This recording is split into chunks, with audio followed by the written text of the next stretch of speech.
Zdravím vás, kuchaři a kuchařky. Jistě dlouho, ale dlouhou dobu jste se nemohli dočkat dalšího levného vaření. A proto si tentokrát uděláme těstoviny na italský způsob. A víte co?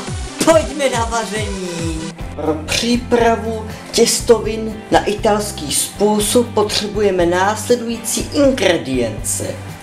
Červenou čistou papriku, cibulky dvě vajíčka, vřetená, salám nebo něco takového, pak mletou papriku sladkou, česnek sušený, nůž a pochopitelně i desku. Přece to nebudeme krájet v posteli. V první řadě si nakrájíme zde přítomnou cibulku.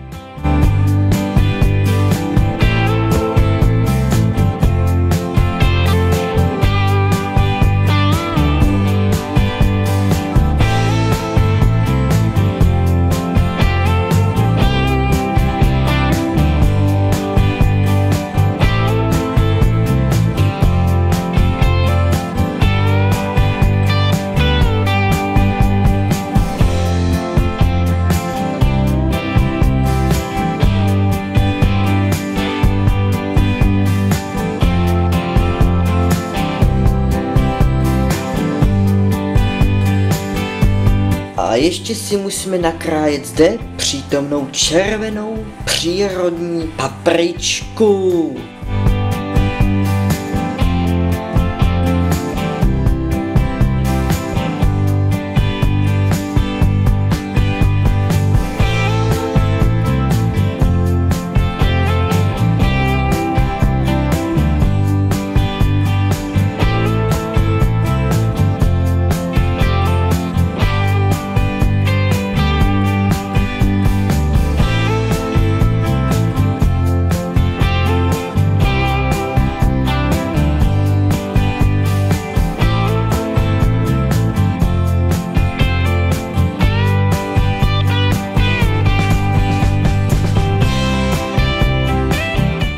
A v této souvislosti ještě provedeme točeno unboxing. A dobře. A je to unboxing. Obyčejný slovenský salám, kterému se tak aspoň nadává v obchodě. Opět ho nakrájíme.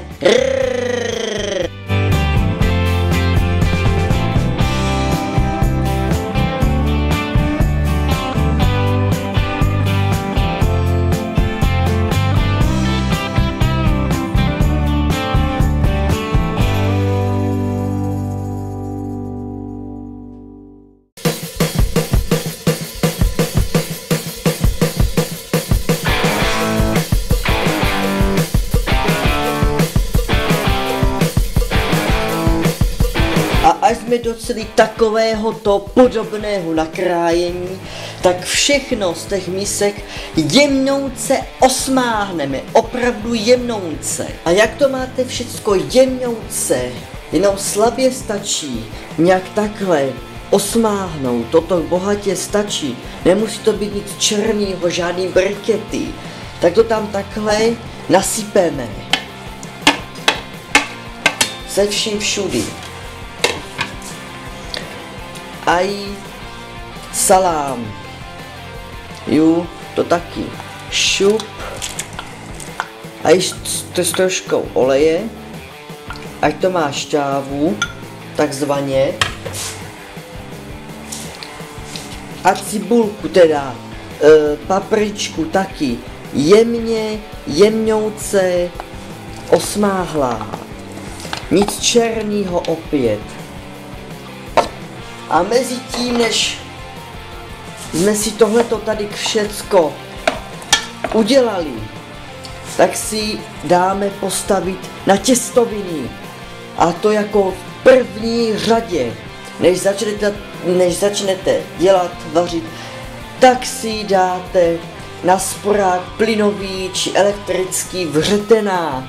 nebo kolínka, nebo i špagety jdou k tomu. A už tady v ruce držím opět naše výjimečně krásné koření, které teďka použijeme. Takže papriko unboxing dle gusta. A jemně to tam nasypeme trošičku jenom, jo. Opět dle chuti. Česneko unboxing, česnek sušený, granulovaný. A zase dle chuti. To okoštujete, vyzkoušíte, jaký to je. A univerzální ochucovadlo. Tady to sami vidíte, ochucovadlo to je. To přísada do jídel. Jo, podravka se většinou používá do polivek. Že tam nasypu takhle, protože kolikrát je to moc slaný.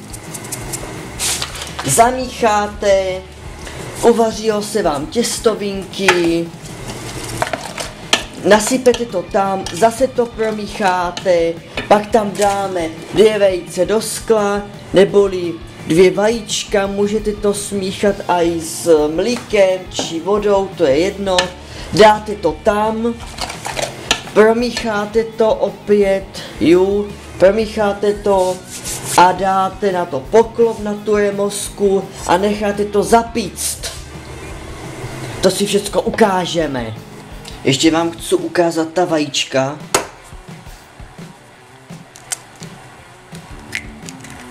Že jsou opravdu krásná z naší jednoty. Ne odslepit, no původně je to odslepit, ale tohle to nemáme odslepit. To je z chovu. A můžete tam přidat podravku i nemusíte, ale já tam přidávat podravku nebudu. A jemně to rozšleháme takhle. A ještě tam můžete přidat mlíko.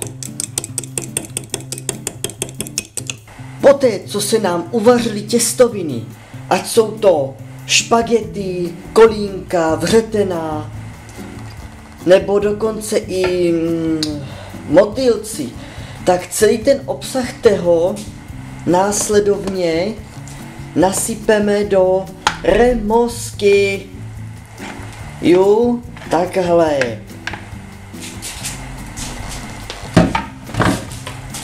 A celý to takhle můžeme rovnou promíchat. Jo, to se páří jak z temelína. Celý to takhle promícháme krásně. Šupky, dubky, promícháme. A v této sekci to můžeme klidně zavřít deklem. Jak tu remosku máme v elektrice, tak to necháme takových 15 minutek udělat. A po 15 minutách, nebo minutkách tam nalejeme vajíčko, jak jsme si připravili. Už se do toho nalil i trochu mlíka, taky to tak můžete udělat, ať je toho trošku víc. A v této fázi po nějakých 5 až 10 minutkách odejmu poklop. Slyšíte sami, jak to krásně bublá. To je vůně, kdybyste to jenom cítili. Škoda, že ta kamera nepřenáší vůni. Jemně to ještě zamícháme, to mlíko. Jo, takhle. Nalejeme to tam.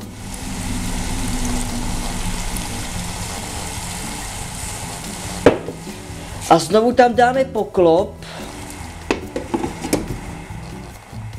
A opět počkáme nějakých 5, 10 nebo dokonce 15. Někdo může i 20 minut čekat na to. A potom můžeme podávat na talířek. To si pochopitelně všechno ukážeme. Konečně po 3/4 hodiny jsme docílili na těstoviny na italský způsob. Opět nevím, jak to vidíte. A jdu jako tradičně ochutnat.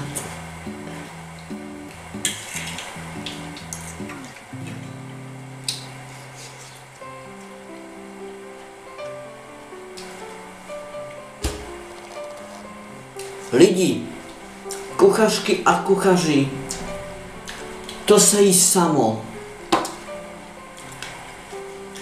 Je to levné, trošička oleje tam je, abyste mohli osmáhnout ten salám.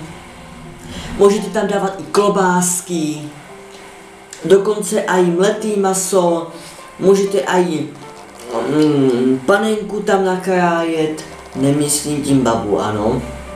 Myslím tím hovězí panenku, můžete lunch meat, neboli mletý maso v konzervě a můžete ještě sýr tam dát, pálivou papriku, kdo má rád silnější, to je dle vaší chuti. A než mi tam zase budete do těch komentářů psat, že to jsou sračky. Každý vaří podle sebe. Ano, děkuji za pochopení. A jdeme na rozloučení. Opět, jako tradičně budu doufat, že se vám to taky tak povedlo, že vám nevzplanul dům díky plynovým sporákům. Pozor na ně, kontroly jsou poctivé. I když jsem říkal minule, že si uděláme něco konečně sladkého, tak mi to opět nevyšlo. Jiná situace, to znáte. Pokud na mě máte nějaký dotaz ohledně vaření receptů, tak ho pište dolů pod video, informace o videu. Tam to prosím vás pište. Děkuji.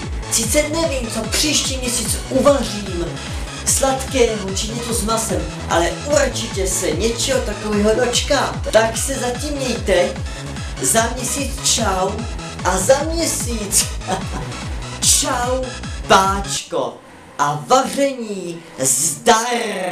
A abych nezapomněl, dobrou chuť vám přeji.